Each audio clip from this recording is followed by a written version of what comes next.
Hi everyone, this is Kim from the Palo Alto Networks community team, bringing you a new Palo Alto Networks video tutorial. In today's tutorial, I will cover how to configure SourceNAT on the PanOS user interface. So without further ado, let's move forward to our firewall. This video demonstrates how to configure three types of SourceNAT on the Palo Alto Networks firewall. As you can see, there's already a NAT rule or a NAT policy configured, but for the sake of this video, I'll go ahead and delete it and we'll just recreate new rules. The first translation type I'll cover will be dynamic IP and port. For traffic flowing from trust to untrust, translate the source address to the address of the untrust interface.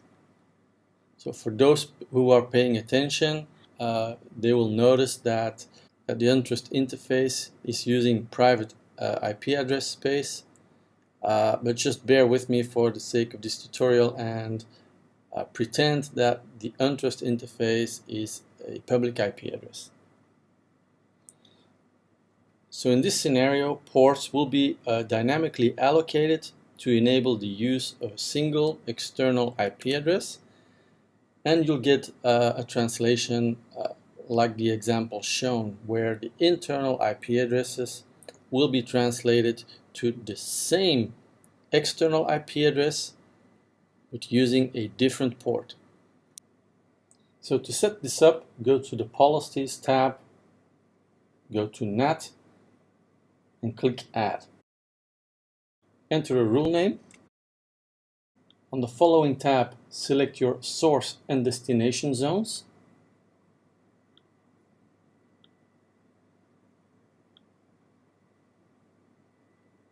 And on the third tab, as translation type, you select dynamic IP and port.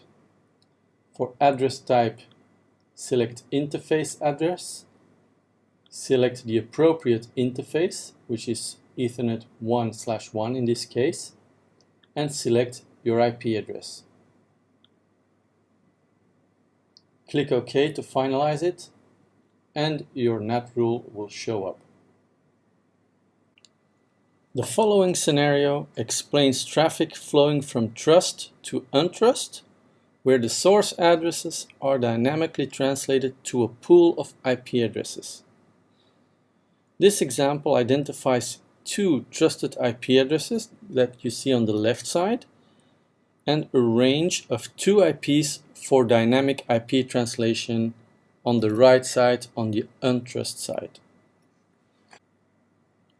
So back on your firewall, go to the Policies tab, NAT, and click the Add button. Enter a new name. On the second tab, add your source and destination zone.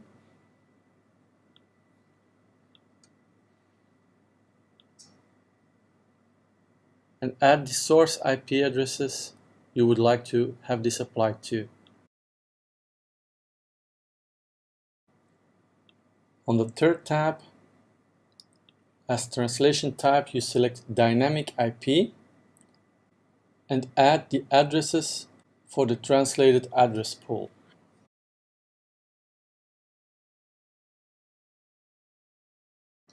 Click OK to finalize this configuration.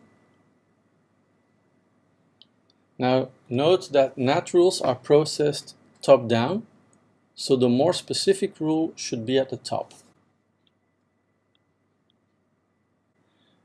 The final scenario explains traffic flowing from trust to untrust zones, where a specific source address is translated to a specific IP address in a one-to-one mapping. So back on our firewall, we'll add yet another NAT rule. Give it a name. On the second tab, select your source and destination zones. Don't forget to add the source address that should apply to this rule.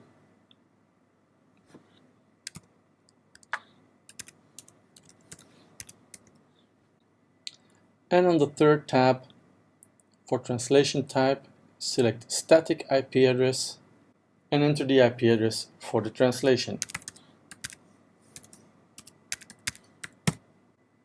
Click OK to accept this configuration and make sure that this rule is above all the more general rules. So let's move it to the top. That's it for this video on how to configure SourceNet. Feel free to ask questions or comments in the comment section below. And thanks for watching.